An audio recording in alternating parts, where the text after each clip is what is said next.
साना साना बाबु नानीहरू, भाइ बहिनीहरू, छोराछोरीहरू, अझ सबैभन्दा मलाई प्रिय लाग्ने शब्द नाति नातिनीहरू, आज तिमीहरूको दिन हो।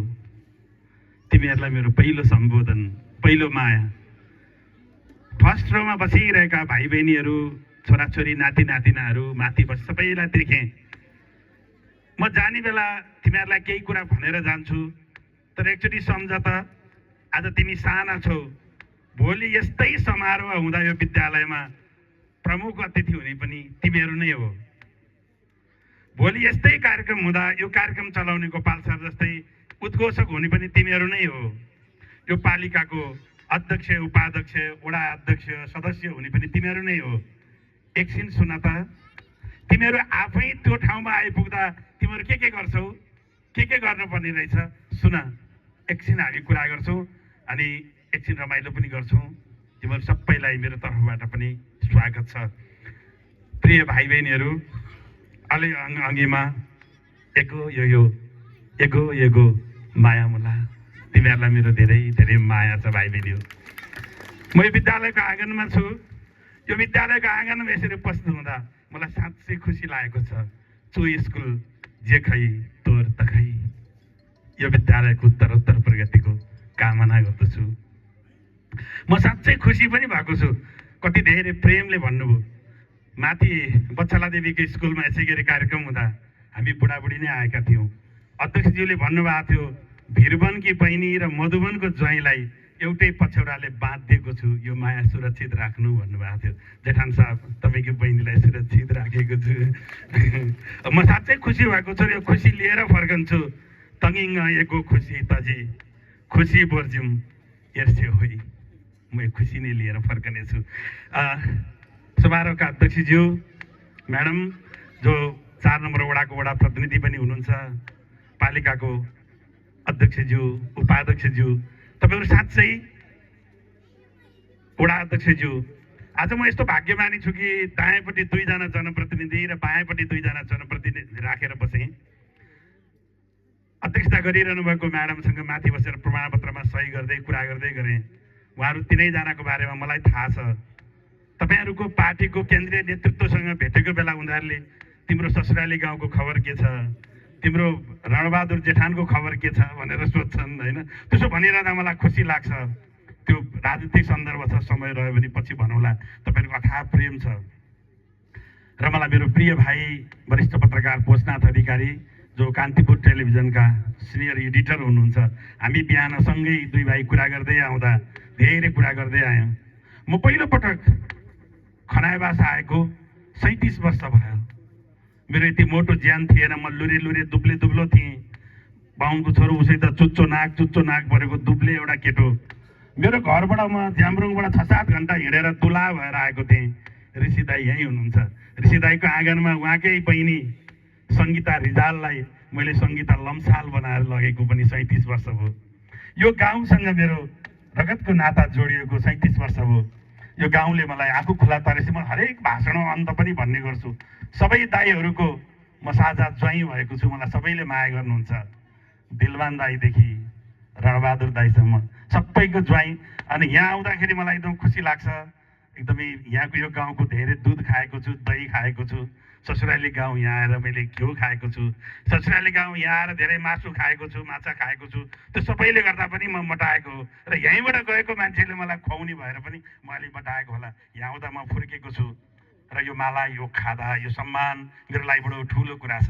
आज भाइ बहिनीहरूसँग यहाँ बसिरहँदा तपाईँहरूले जो विद्यालयको चिन्ता व्यक्त गर्नुभयो, जो शिक्षाको चिन्ता व्यक्त गर्नुभयो, तपाईँले जो मन्तव्य राख्नुभयो, म पेसाले उद्घोषक, म बोली खाने मान्छे। यदि संसारमा आवाज थिएन र अक्षर थिएन भने म भोकै हुन्थेँ। आजसम्म म बाँचेको कि अक्षर लेखेर अक्षरले हो कि आवाजले बोलेर हो। तपाईँहरूको वक्तृत्वमा म ध्यानपूर्वक हेरिरहेको थिएँ। जो उद्घोषक हुनुहुन्थ्यो वा शिक्षक वा उद्घोषक भन्दा माथि यहाँको संस्कृतिको एउटा अन्वेषक हो, एउटा लेखक हो। यहाँका ढुङ्गा ढुङ्गामा, माटो माटोमा, रुख रुखमा, यो पहाड पहाडमा यहाँको संस्कृति खोज्ने मान्छे हो। उहाँले बोलिरहँदा उहाँको आवाजमा यहाँको 600-700 वर्ष पुरानो गुम्बाहरूको अस्तित्व मैले बोध गरिरहेको छु। यहाँ उभिने एकजना आमालाई देख्दा अरूले उत्तरी धादिङको खनाबास गाउँपालिकाको एकजना तामाङ थरको आमा उभिएको देख्छन्। म चाहिँ त्यो आमा उभिँदा आमाको सिङ्गो भूमि हो, आमासँग भूमि छ भनेर देख्छु। आमाले बोल्ने आफ्नो भाषा छ, यो भाषाको भूमि हो भनेर देख्छु। आमाले बोल्ने त्यो भाषा लेख्ने लिपि छ, म त्यो लिपिको भूमि हो भनेर चिन्छु। त्यो आमाले लगाउने आफ्नै लुगा छ, त्यो वस्त्रको भूमि हो भनेर चिन्छु।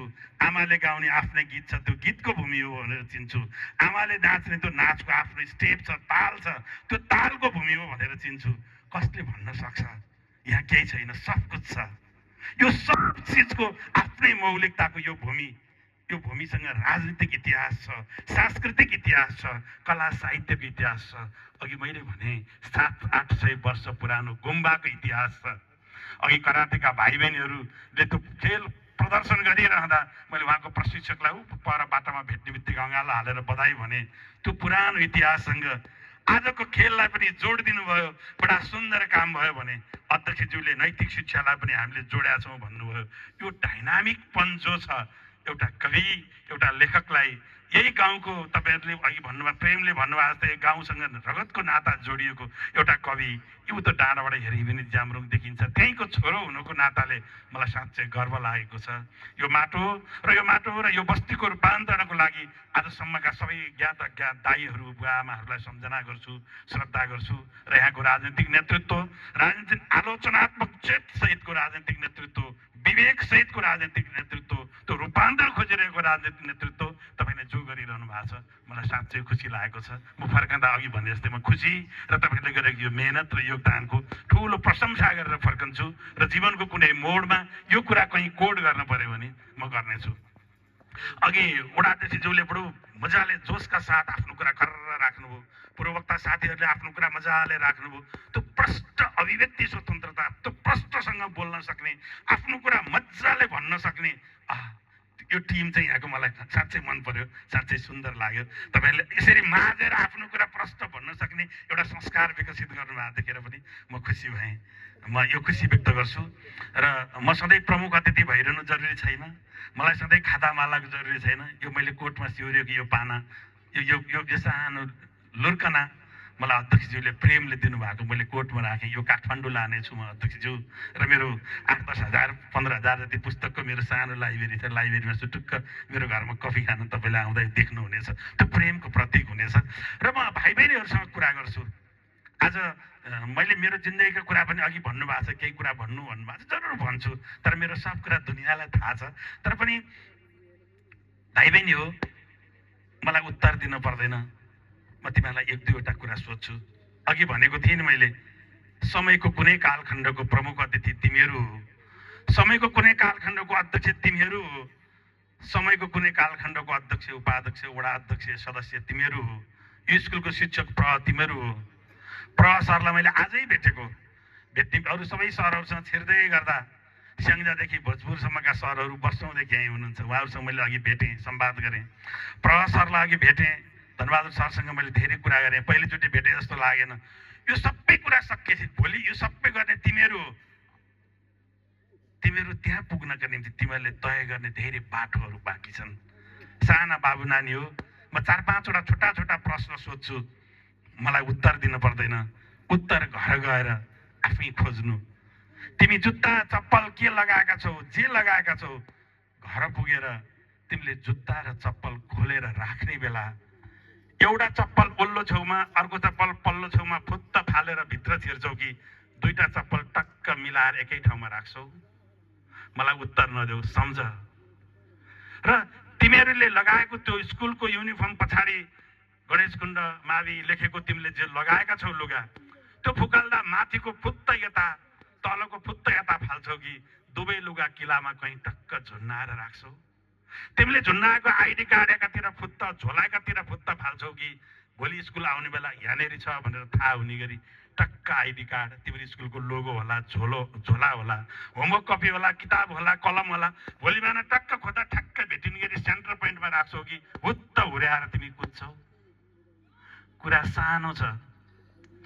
तिमीले लगाएको जुत्ता ठिक ठाउँमा राख्न सिकेनौ भने तिमीले डिस्टिङसन हाने पनि मेरा बाबु नानी हो, त्यसले तिम्रो जिन्दगीमा रूपान्तरण ल्याउँदैन। तिमीले लाएको लुगा ठिक ठाउँमा राख्ने तिम्रो बानी छैन भने किताब कण्ठ बनाएर संसार जिते पनि तिमीले संसार जित्दैनौ बाबु नानी हो। भोलि स्कुल आउने बेला मम्मी मेरो आइडी कार्ड हरायो, होमवर्क कपी कहाँ गयो, कलम कहाँ गयो भनेर 12 आमालाई भन्नु पर्यो भने तिमीहरूले डिस्टिङसन ल्याएर नि काम छैन। आफ्नो काम आफै गरेनौ भने तिमी तिम्रा लागि चाहिने तिम्रो चिज त सम्हालेर लाग्दैनौ। भोलि तिम्रो हातमा देश पर्दा तिमीले यो देश सम्हाल्छौ भनेर म कसरी विश्वास गरौँ? र तिमी बिहान अझ सोधौँ, आज बिहान तिमी उठ्दा रातभरि खाटमा 3 ठाउँमा घुम्यौ होला। तिमी सुतेको त्यो तन्ना खाटबाट ऊ बहिनी हाँसिन् होइन, त्यो तन्ना खाटबाट भैँमा झर्यो होला वा मडारियो होला। तिमीले त्यो तन्ना मिलाएर राख्यौ कि त्यत्तिकै छोड्यौ? सामान्य कुरा हो। म जिन्दगी साना सानाबाट उठाउनु पर्छ भन्ने ठान्दछु। तिमीले राति ओढेर सुतेको सिरक गुटमुटु भएको थियो होला, त्यत्तिकै ओछ्यानमा छोड्यौ कि पट्टाएर कुनामा राख्यौ? तिमीले सुत्दाखेरिको तिम्रो तकिया टक्क मिलाएर राखेका छौ कि मध्य खाटतिर छोडेर तिमी दौडेर हिँडेका छौ? बाबु नानी हो, तिमी सुतेको ओछ्यानको तन्ना मिलाउन जान्दैनौ, तिमी सुतेको ओछ्यानको सिरक मिलाएर राख्दैनौ, तिमी सुतेको ओछ्यानको तकिया मिलाएर राख्दैनौ भने भोलि तिमीले यो देश मिलाएर ठिक ठाउँमा टक्क राखेर सुन्दर देश बनाउँछौ भनेर म कसरी विश्वास गरौँ? एउटा कवि दाजु हुँ, तिम्रो अगाडि उभिएको छु।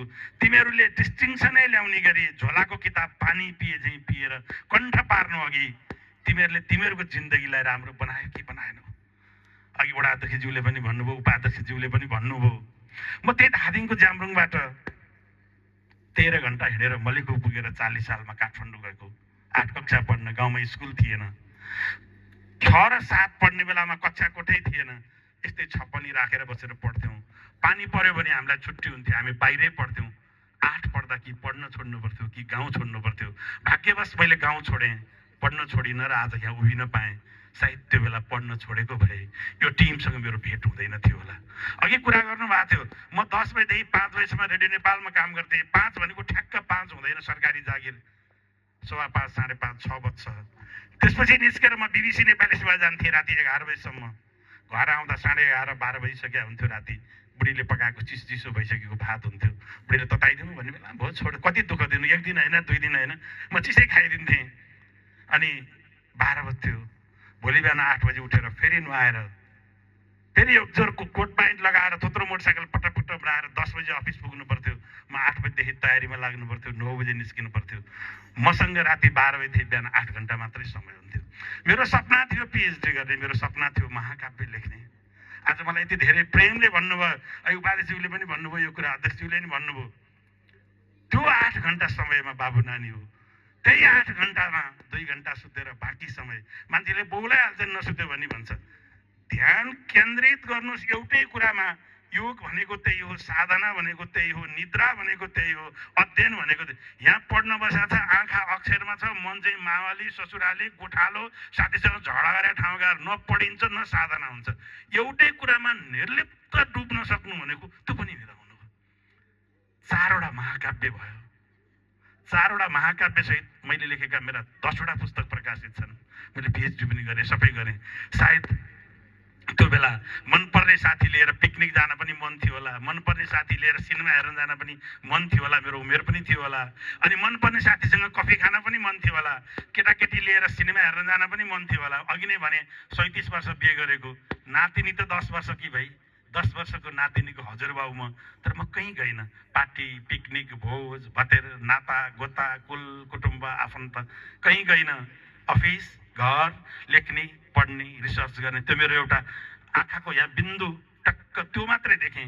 18-20 वर्ष कहीँ गइनँ। र आज उभिँदा मसँग सब चिज छ। जागिर 5 वर्ष हुँदै जागिर छोडिदिएर म मजाले हिँडेको छु। अस्ति बिहान काठमाडौँबाट निस्केको, खानी खोलामा लियो क्लबका भाइ बहिनीहरूसँग दिनभरि, देशभरिका भाइ बहिनीहरू दिनभरि रमाएँ। हिजो बिहान चितवन पुगेँ, हात्ती पर्यटन महोत्सवमा दिनभरि चितवनमा रमाएँ। साँझ धादिमेसी आएर बसेर अहिले यहाँ आएँ। आज बेलुका राति धादिमेसी पुगेपछि मेरो भोलि बिहान अलिकति भेटघाट छ। पोषनाथ अधिकारी भाइ जो पत्रकार हुन्, धादिङमा बसेर कान्तिपुर टेलिभिजनको सिनियर एडिटर भइसक्नु भएको छ। अनि ती भाइसँग भोलि बिहान अलिकति काम छ। भोलि बेलुका पुगेपछि पर्सि बिहान फेरि मलाई त्रिशुलीसम्म आउनु छ। मलाई 17 गते बेलुका दाङ जानु छ। 18 गते दाङमा यस्तै सामुदायिक स्कुलका पालिकाभित्रका सबै स्कुलका भाइ बहिनीहरूसँग यसै गरी कुरा गर्नु छ। 18 गते, 19 गते नेपालगञ्जमा एउटा कार्यक्रम गर्नु छ। 20 गते फर्कनु छ। मलाई 23 गते पोखरा जानु छ। 24 गते एउटा विद्यालयको 16 महोत्सवमा सरेक हुनु छ। 24 गते फर्कनु छ। म दिनदिन यसरी डुलिरहेको छु। तिमीहरूलाई यही कुरा भनिरहेको छु। तिमीहरूलाई म धेरै ठुला कुरा किन गर्दिनँ भने ठुला कुरा मोबाइलमा छन्, युट्युबमा हेर, गुगलमा हेर, ठुला कुरा सब चिज भेटिन्छन्। तर तिमीले नभेट्ने कुरा म र म जस्ताहरूले गरेको सङ्घर्ष, मैले गरेको कामको त उहाँहरूलाई युट्युबमा थाहा थियो, मैले भाषण गरेको थिएँ र थाहा थियो र पो तिमीहरूले थाहा पायो। तिमीहरूलाई मेरो 2-3वटा अनुरोध छ।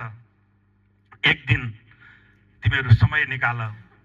राजनीतिको कुरा होइन। तपाईँ रणबहादुर तामाङ भन्ने मान्छे पालिकामा 2 पटक अध्यक्ष कसरी जित्नुभयो, कसरी अध्यक्ष हुनुभयो? अघि विश्वविद्यालय त राम्रोसँग जान पढ्न पाइन भन्नुभयो, तर अध्यक्ष हुनुभयो। तपाईँको जीवनको सुख दुःख अनुभव के? कहिले कहिले रुनुभयो, कहिले कहिले हाँस्नुभयो। जीवनमा कस्ता कस्ता दुःख आउँदा रहेछन्। एक दिन एउटा क्लासमा उहाँलाई बोलाएर सोध त, उहाँले सिकाएको कुरा चाहिँ कहीँ युट्युबमा पाइँदैन, कहीँ गुगलमा पाइँदैन, एआईले पनि तिमीलाई दिन सक्दैन। त्यो चाहिँ उहाँले मात्रै दिन सक्नुहुन्छ। अघि उपाध्यक्षज्यू र के अरे वडाध्यक्षज्यूको भाषण क्या मिठो थियो, दमदार। उहाँले थिममा बोल्नु भएको थियो, विषयमा बोल्नु भएको थियो। तपाईँ जस्तै वक्ता बन्न के हुन्छ, एक दिन बोलाएर उहाँसँग सिक। त्यसले तिमीहरूलाई के हुन्छ भने विषय कसरी टिप्ने, त्यो विषयलाई कसरी आफूले बुझ्ने, बुझेको कुरा कसरी अभिव्यक्त गर्ने, त्यो कुरा तिमीहरूलाई थाहा हुन्छ। यति कुरा मैले भाइ बहिनीहरूलाई भने। र भाइ बहिनीहरू, अर्को कुरा तिमीहरूलाई मैले भन्नै पर्ने के छ भने तिमीहरू, म अरू जस्तो युट्युब नहेर भन्दिनँ, सोसल साइट सामाजिक सञ्जाल नचलाऊ भन्दिनँ, सब गर। तर कति मिनट सोच। सिनियर भाइहरू 12 कक्षासम्मका छौ, तिमीहरू हेर, युट्युब हेर। युट्युबमा के हेर्ने? अघि कसले भन्नुभएको थियो, त्यो असल साथी पनि हो, खराब शत्रु पनि हो। युट्युब प्रयोग गर्न जाने असल साथी हो, प्रयोग गर्न जाने खराब दुश्मन पनि हो। तिमीले के हेर्ने, तिमीलाई के चाहिएको छ त्यो खोजेर हेर। तर कति मिनट हेर्ने? 15 मिनट पुगेन, 30 मिनट पुगेन, 45 मिनट पुगेन, 1 घन्टा ओके। बेलुका घर गएपछि सुत्ने बेलासम्म तिमी 1 घन्टा युट्युब हेर्ने। तर मेरो तिमीहरूलाई विशेष आग्रह के छ भने 1 घन्टा भन्छौ नि, त्यो 1 घन्टामा टक्क छोडेको दिन तिमीले युट्युब हेरिरहेको हुनेछ। तिमी हेर्न थालेपछि 1 घन्टाभन्दा बढ्ता हेर्न थाल्यो, 1 घन्टा 1 मिनट 2 मिनट हो नि, युट्युबले तिमीलाई हेर्न थाल्नेछ र तिमी अनुशासनमा हुने छैनौ। तिमीले 1 घन्टा हेर्छु भनेर नियम बनाएर सुरु गरेको कुरा, तिमीले आफ्नै नियम त आफैले उल्लङ्घन गर्यौ भने भोलि देशको नियम मान्छौ र मान्दैनौ नि। त्यस कारणले त्यो सबै चिज हेर। र तिमीहरूको एउटा समस्या यो उमेरमा के हो भने तिमीहरूलाई होमवर्क गर्न भनेपछि दिक्क लाग्छ, होमवर्क दिने टिचरहरू तिमीलाई खराब जस्तो लाग्छ, लेख्न भनेपछि दिक्क लाग्छ। अनि कुनै कुरा घोकेर कण्ठ गरेर आऊ भन्यो भने चाहिँ कण्ठ पार्ने भएन त त्यो महाभारत भोलि स्कुलै जानु नपर्यो हुन्थ्यो जस्तो लाग्छ, हो होइन? सत्य कुरा हो नि। तिमीलाई म आज एउटा सूत्र सिकाउँछु। जब तिमी म्याथ गर्न बस्छौ र सोलुसन आउन्न, जब तिमी एन्सर लेख्न बस्छौ र भाव फुर्दैन, जब तिमीले कण्ठ पार्नुपर्छ दिमागमा छिर्दैन भने जबरजस्ती नगर। तिम्रो किताब बन्द गर। तिमी झोलामा किताब अथवा टेबलमा अथवा गुन्द्रीमा कहाँ राख्छौ राख। तिमी भान्सामा जाऊ, 2-3 गिलास चिसो पानी मस्त खाऊ। घरको छतमा जान्छौ वा आँगनमा वा बारीको डिलमा वा मूल बाटोमा बाहिर निस्क। वल्लो छेउदेखि पल्लो छेउसम्म 10 राउन्ड हिँड। टन्न पानी खाएर निस्किया छौ नि, चिसो पानी, ढ्याम्म चिसो पानी खाऊ। घरको आँगनमा वल्लो छेउदेखि पल्लो छेउसम्म 10 राउन्ड हिँड। 10 राउन्ड हिँडिसकेपछि अघि खाएको पानी 10 राउन्ड हिँडेपछि तिमीलाई पिसाब फेर्न मन लाग्छ नि, होइन? टोइलेट जाऊ, पिसाब फेर, आऊ, हात धोऊ, मुख धोऊ, रुमालले पुराना कपडाले मजाले मुख पुछ। अनि लामो सास तान, भित्र भरिएको सास फाल, रुखतिर फर्केर अक्सिजन आउने गरी लामो सास तान। 3टा कुरा भने, टन्न पानी खाऊ, आँगनमा आऊ, वल्लो छेउ पल्लो छेउ 10 राउन्ड हिँड।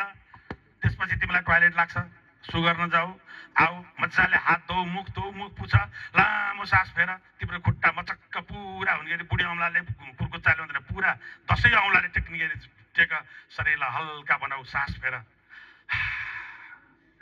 अनि गएर पढ्नु बस त। ल तिम्रो म्याथ नमिलोस् त, ल तिम्रो एन्सर नआओस् त, मजाले आउँछ। त्यो किन भए थाहा छ? तिमी वर्तमानमा बाँच्न जानेनौ। तिमी छर्यौ। जो वर्तमानमा बाँच्न जान्दैन त्यसको जिन्दगी खुसी हुँदैन। हिजोहरू भनेको मरेको लास हो।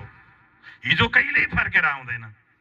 हिजो बेलुका उदाएको के अरे अस्ताएको घाम फेरि फर्कन्न, बिहान उदाउने मात्रै हो। यो घाम अस्ताउन लागेको छ, अहिले अस्ताएपछि आज दिनको आजको घाम भेट्दैनौ जिन्दगीमा कहिले। यो लास भइसक्छ, भोलि बिहान नयाँ घाम आउने हो। असल मान्छेले के गर्छ भने हिजोहरूलाई लास सम्झिन्छ, हिजोलाई बिर्सन्छ। भोलि के हुन्छ कसलाई थाहा? रातभरि भुइँचालो आयो भने, राति अर्कै कुनै घटना दुर्घटना भयो भने, भोलि त के हुन्छ हुन्छ। बादल लाएर भोलि उदाउने घामको मुखै देखिएन भने, भोलि भयङ्कर पानी पर्यो भने, पहिरो गयो भने, त्यो चिन्ताको लागि भनेन मैले, अनिश्चितताको लागि भनेको। त्यो भोलि पनि तिम्रो बसमा छैन, मेरो बसमा छैन। हिजो त गइ नै सक्यो, मरिसक्यो, लास भइसक्यो। हो चाहिँ के हो? प्रेजेन्ट हो, वर्तमान हो, आज हो, अहिले हो, यतिखेर हो। तर यतिखेर बाँच्ने तिमी के गरिरहेछौ? तिमी मात्रै होइन, म र मेरो पुस्ता हामी के गरिरहेछौँ?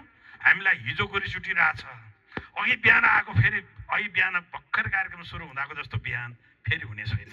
मैले त्यो रुखमुनि बसेर मिठो कफी खाँदै साइन गरेको क्षण फेरि आउने छैन। म्याडमलाई, अध्यक्षता गरिरहनु भएको म्याडमलाई मैले फेरि भेटौँला, यहाँमा आएर कुर्सीमा फेरि बसौँला, कफी फेरि खाउँला। तर फर्स्ट टाइम आएर ठ्याक्क उहाँलाई भेटेर विद्यालय व्यवस्थापन समितिको अध्यक्ष म हो, 4 नम्बर वडाको वडा प्रतिनिधि हो भनेर हामी दुईजना साइन गर्दै मिठो कफी खाएको त्यो क्षण चाहिँ फेरि दोहोरिएर जीवनमा आउन्न। त्यो क्षण त्यही बेलाको लागि महत्त्वपूर्ण थियो, अब भूतपूर्व भइसक्यो। हामी सबै किन दुःखी हुन्छौँ भने नि, हामी कि हिजोमा हराउँछौँ कि भोलिमा हराउँछौँ? आजमा बाँचेर हेरौँ, प्रेजेन्टमा बाँचेर हेरौँ। यहाँ उभिएर म बोलिरहेको छु, मैले तिमीहरूको आँखासँग आँखा जुदाएर बोलिरहेको छु, त्यस कारणले म खुसी छु। मलाई बोल्दा पनि आनन्द छ। जब मैले हिजोको कुरा गरेको भए, हिजो हो म हिँडेर जाँदा मलाई कम दुःख थियो, खुट्टामा घाउ परेको थियो भनेर दुःख सम्झ्यो भने के हुन्छ? भोलि के होला, कसो होला?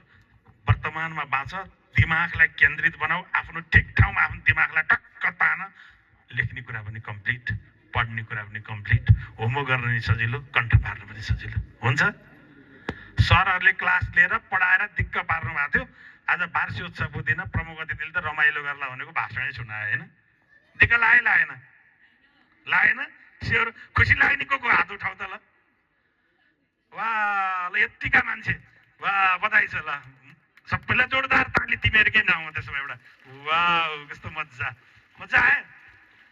सधैँ टुट्ने फुट्ने सब तेरा सदा तेरा हुने, सधैँ आगो ऐया निरस कविता हरदम सुने, नयाँ आशा भाषा नवरस लगाओ प्रिय कवि, निराशामा आशा अलिकति जगाओ प्रिय कवि।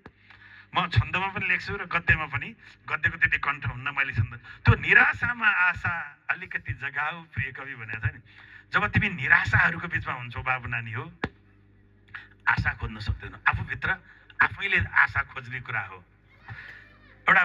एउटा कुरा भन्छु अनि म अलिअलि अभिभावकको कुरा गर्छु। घाम अस्ताउनला, यतिका प्रमाणपत्रहरू बाँड्नु छ, छट्याउँछु। अर्को दिन मैले अघि नै भन्दै थिएँ, म प्रमुख अतिथि नै हुनुपर्छ जरुरी छैन।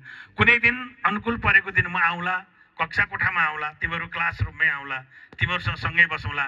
हेड सरसँग मेरो गहिरो दोस्ती भइसक्यो, तिमीहरूको भाषामा आई लभ यु भन्ने दोस्ती भइसकेको छ। अनि सबै सरहरूसँग मेरो अहिले भेटघाट भइसकेको छ। कुनै दिन आउँला, बसौँला। म यहाँ आइराख्छु, बेला बेला आउँदा विद्यालयमा आउँला, बसौँला, कुराहरू सेयर गरौँला। तर खासमा चाहिँ तिमीहरू के हुन्छ थाहा छ? बिहान एउटा साथीले हिँड्दै गर्दा कुइनाले ट्वाक्क तिमीहरूलाई हिर्काउँछ, झुक्केर लाग्छ वा साँच्चै हिर्काउँछ। हिर्काउने चाहिँ हिर्काएर गइसक्यो। तिमी दिउँसो यसो देख्छौ, यसले मलाई बिहान हिर्काएको, अलि फेरि पछि देख्छ यसले मलाई हिर्काएको, क्लास सकेर जाने बेला अब फेरि देख्यो, फेरि सम्झ्यो यसले मलाई हिर्काएको। अनि घर पुग्दाखेरि लुगासुगा फुकाल्यो, आज एउटा साथी थियो, त्यसले मलाई हिर्कायो। आमालाई पनि भनेको, भात खाने बेला नि सम्झ्यो, सुत्ने बेला नि त्यो साथी फलानाले मलाई कुइनाले क्वाक्क हिर्काएको, अहिलेसम्म दुखिरहेछ। जसले हिर्कायो नि, हिर्काउनेले चाहिँ एकपल्ट हिर्काएर गयो, हिर्कायो गयो, सकियो। तिमी आफैले आफैलाई कतिचोटि हिर्काउँछौ? 10 चोटि हिर्काउँछौ। उसले त एकपटक हिर्काएको थियो, तर उसले एकपटक हिर्काएको कुरा सम्झेर 10 चोटि आफूलाई हिर्काइरहन्छौ र उसँग ईर्ष्या, घमण्ड, गाली, तेरै पख भनिरह हुन्छौ। भोलि आएर डङ्काडङ्ग कुट्ने हिम्मत पनि गर्दैनौ। आफै मडारिएर तिमी शान्त हुन 15 दिन लाग्छ। शरीरमा एउटा ऊर्जा हुन्छ, आगो। त्यो शरीरको त्यो तातोपन ऊर्जा जोगाइराख्नुपर्छ। रिस र आवेगले त्यो ऊर्जाले के गर्छ? मनभित्रको करुण कोमलता मास्छ। हृदयको कोमलता मासिएपछि मान्छे रुट हुन्छ। मान्छे रुट हुनु भने के हो? मान्छे यन्त्रिक हुन्छ, मेसिन हुन्छ। सुनेको छौ? मान्छेले किन आत्महत्या गर्छ? मान्छेले किन आत्मदाह गर्छ? मान्छे किन खोलामा बगेर आत्महत्या गरेर मर्छ? मनमा करुणा हुन्छ। करुणा भएपछि दया हुन्छ। आफूले आफैलाई माया गर्छ। म भएन भने मेरो बाउले के गर्लान्, मेरो आमाले के गर्लान्, आमाले मलाई सम्झेर रोलान्, मेरा छोराछोरी श्रीमती को होला भने त्यो दया र करुणा जागेपछि मान्छेले आत्महत्या गर्दैन। जो बढी रिसा छ, जो बढी झगडालु छ, जो बढी घमण्डी छ, जो बढी आवश्यकताभन्दा बढ्ता महत्त्वाकांक्षी छ, धेरै कुराले आवेगमा आउँछ नि, भित्र रिस तातेर आउँछ।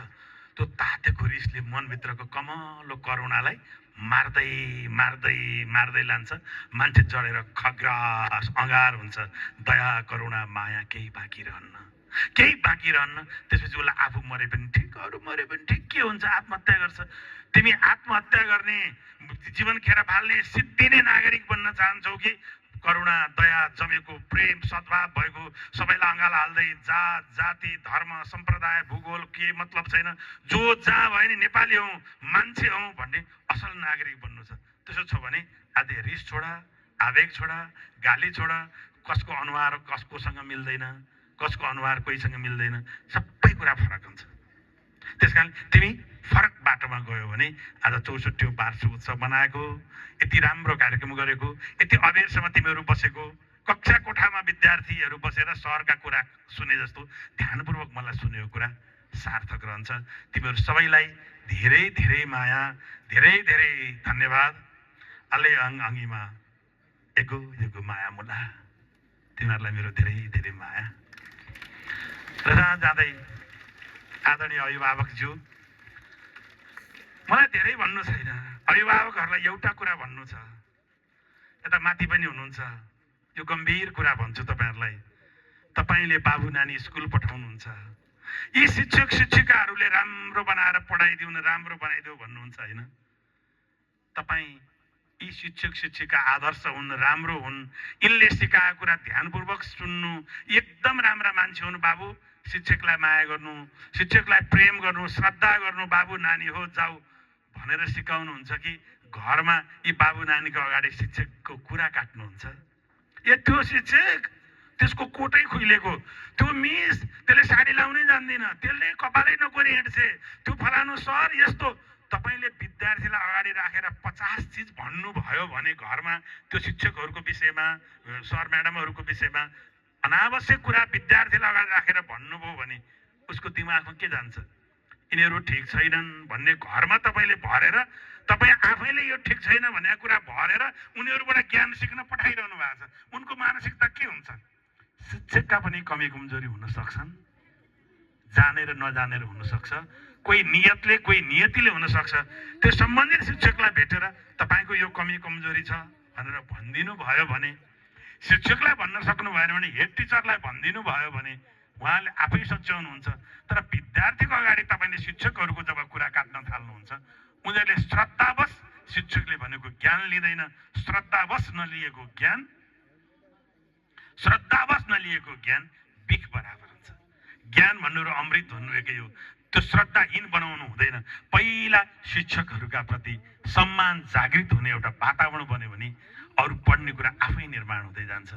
हिजो घोकेर कण्ठ पार्ने जमाना थियो, आज अनुभूत गर्ने जमाना छ। त्यस कारणले त्यो अनुभूतिका निम्ति श्रद्धा चाहिन्छ, श्रद्धा मिसाएर जानुपर्छ भन्ने मलाई लाग्छ। मैले धेरै कुरा आदेश र उपदेशका कुरा गरेँ होला, बाबु नानीहरूसँग कुरा गरेँ। घाम अस्ताउन लाग्यो, तपाईँहरूमध्ये धेरै मान्छे टाढा पुग्नुपर्छ, अलि टाढा पुग्नुपर्छ, अबेर भइसक्यो। मलाई बोल्न त के थियो र, यस्तो रमाइलो ठाउँ गाउँ, 30 वर्ष रेडियो नेपालमा बोलेर पुगेन, 10 वर्ष बिबिसीमा बोलेर पुगेन, बोल्न त मलाई मजाले अझ कति कुरा भन्नु छ। तर म योभन्दा धेरै समय लिन्न। विद्यालय परिवारले मलाई यति धेरै प्रेमले बोलाउनु भयो, अध्यक्षज्यू, उपाध्यक्षज्यू, वडाध्यक्षज्यू, म्याडम र अरू सबै सरहरू जो हुनुहुन्छ, तपाईँहरू सबैका प्रति, दाइ दिदी, आमा बहिनी, भाइ बहिनी, छोराछोरी, नाति नातिना सबैप्रति आभार व्यक्त गर्छु। अर्को दिन म फेरि आउँछु। आजलाई मैले यति भने, विद्यालयको म उत्तरोत्तर प्रगतिको कामना गर्छु। चो स्कुल जे खै तोर त खै, यो विद्यालयको उत्तरोत्तर प्रगतिको कामना गर्छु र म बिदा माग्छु। अर्को पटक फेरि भेटौँला। अर्को पटक कहीँ भेटिँदा बाबु नानी हो, तिमीहरूले मलाई अङ्कल स्कुल, आज बिहान 3-4 जना बहिनीहरू छोरीहरू भेटे, तपाईँलाई भेटेको थिएँ भन्ने छौ। अर्को पटक मलाई कहीँ भेट्दा तपाईँले त्यो दिन भनेको मानी भन्ने छौ। त्यो दिन बेलुकादेखि घरमा गएर जुत्ता टक्क मिलाएर राखेँ भन्ने छौ। मैले फुकालेको लुगा टक्क किलामा राम्रोसँग झुन्नाई भन्ने छौ। त्यो दिनदेखि मेरो पेन्सिल, इरेजर, कटर, किताब, होमवर्क, कपी सबै ठिक ठाउँमा राखेँ भनेर भन्ने छौ। र मैले सुतेको मेरो ओछ्यान मिलाएँ भन्ने छौ। सबै काम आमालाई लगाउँछौ। तिमीले आफूले आज बिहान खाएको थाल आफै जुरुक्क त्यहाँ उठाएर भाँडा मान्ने ठाउँमा लगेर छोड्यौ कि आफैले भाँडा माझ्यौ? म केही भन्दिनँ। घरको काम छोरा र छोरी भन्ने हुन्न, छोरा र छोरी बराबर हो। त्यो घरको काममा तिमीले आफ्नो आमालाई काम सघाए कि सघाएनौ? आफूले खाएको थाल आफैले उठाएर धारामा लगेर, छोराले पनि छोरीले पनि आफै माझ्यौ कि माझेनौ? तिमीले खाएको थाल आफै उठाएर बाहिर धारामा ल्याएर आफैले माझेर भित्र राखेको दिन तिमीले घरमा आमालाई न्याय गरेको हुनेछ। र आमालाई न्याय गर्यौ भने, बालाई न्याय गर्यौ भने, तिमीलाई जन्म दिने तिम्रो बा र आमालाई त तिमीले न्याय गरेनौ भने देशलाई र अरूलाई कसरी न्याय गर्छौ? त्यो पनि न्याय गर्नेछौ। र मैले 3 चोटि अन्तिम भनिसकेँ। एउटा कुरा चाहिँ मलाई अझै भन्नु मन छ। ए बाबुहरू सुन त, तिम्रो पेन्सिल हरायो चौरमा, कसैले भेट्टायो र तिमीलाई दियो भने के भन्छौ? भन त। तिम्रो पेन्सिल हराएको थियो, कसैले भेट्टाएर तिम्रो पेन्सिल मैले पाएँ भनेर दियो भने के भन्छौ? धन्यवाद, थ्याङ्क यू भन्छौ, होइन? तिमीलाई असाध्यै भोक लाग्यो, साथीले 2टा कोसा केरा ल्याएर छ, ए तँलाई भोक लाग्यो तर म बाँडेर खाऊँ, एउटा कोसा बाँडेर खायो भने के भन्छौ? थ्याङ्क यू भन्छौ, होइन? अनि अरू कुनै समस्या परेको थियो, साथीले सहयोग गर्यो भने थ्याङ्क यू भन्छौ, होइन? तर तिमीलाई जन्माएर बढाएर हुर्काएर यति ठुलो बनाएको तिम्रो आमालाई तिमीले कहिले जिन्दगीमा थ्याङ्क यू भनेको छौ? एउटा पेन्सिल दिएको मान्छेलाई थ्याङ्क यू भन्यौ, 1 कोसा केरा दिएको मान्छेलाई थ्याङ्क यू भन्यौ? साँच्चै सिरियस भएर सोध त, तिमीलाई जन्माएर हुर्काएर बढाएर यति ठुलो बनाउने आमालाई कहिले थ्याङ्क यू भनेको छौ? गुड, पक्का हो? बाबालाई थ्याङ्क यू भनेको छौ? आज एक पटक भनेको छैन, आजदेखि कन्टिन्यू सुरु गरे पनि हुन्छ। आज चाहिँ मैले भनेको मान। घर पुग्ने बित्तिकै आमालाई अँगालो हालेर भन, आमा थ्याङ्क यू भन। आमाले किन भन्नुहुन्छ? अनि तिमीले जवाब दियो, आमा तपाईँको कारणले म यति भएँ, म आजदेखि तपाईँले भनेको वचन केही उल्लङ्घन गर्ने छैन, जे भनेको कुरा नि मान्छु, थ्याङ्क यू आमा भन्नु। आमा तपाईँलाई केही काम सघाउनु पर्ने छ भन, आमाको केही काम सघाइदेऊ। आँगनमा तिम्रो काठहरू 10 ठाउँमा छरिएका होलान्, एउटा काठ यता लडिरहेको होला, 2टा खोया यता होला, 2टा परालको त्यान्द्रो होला, त्यो फोहोर टक्क टिपेर आँगनको एउटा छेउमा थुप्रो लगाऊ। पिँढीमा कोदालो, भाँडा कुँडा अरू 10 चिज छरिरहेको होला, त्यो टिपेर एक ठाउँमा सुरक्षित राख। भान्सामा आमाले नभ्याएर के बिग्रिएको होला व्यवस्थित गरेर आज आमालाई थ्याङ्क यू भन्ने छौ, घर व्यवस्थित गर्ने छौ। र भोलि बिहान उदाउँदा तिमी आजको विद्यार्थी भन्दा भोलि परिवर्तन हुनेछौ र तिमी आफैले भन्नेछौ, थ्याङ्क यू मेरो विद्यालय गणेश कुण्ड, तिम्रो 64औं वार्षिक उत्सव मनाएपछि मेरो जीवनमा परिवर्तन आयो तिमीले भन्नेछौ। तिम्रो बाआमाले भन्नुहुनेछ, थ्याङ्क यू गणेश कुण्ड, तिम्रो 64औं वार्षिक उत्सवपछि मेरो बाबु नानीमा चेन्ज आयो भनेर आमाको अनुहारमा, बाको अनुहारमा मुस्कान आउनेछ। त्यो दिन जीवन सुखमय हुनेछ। तिमीहरू सबैलाई मेरो धेरै धेरै माया, धेरै धेरै आशीर्वाद। अर्को दिन फेरि भेटौँला। आजलाई यति। विद्यालय परिवारप्रति आभार व्यक्त गर्छु। पालिका परिवार, तपाईँहरूले एउटा कविलाई, तपाईँहरूको सम्पूर्ण नेतृत्व टिम सँगै बसेर एउटा कविलाई जो सम्मान व्यक्त गर्नुभएको छ त्यसका लागि आभार व्यक्त गर्छु र अभिभावक बाआमा, शिक्षक साथीहरू सबैप्रति आभार व्यक्त गर्छु र बिदा माग्छु। धन्यवाद, नमस्कार।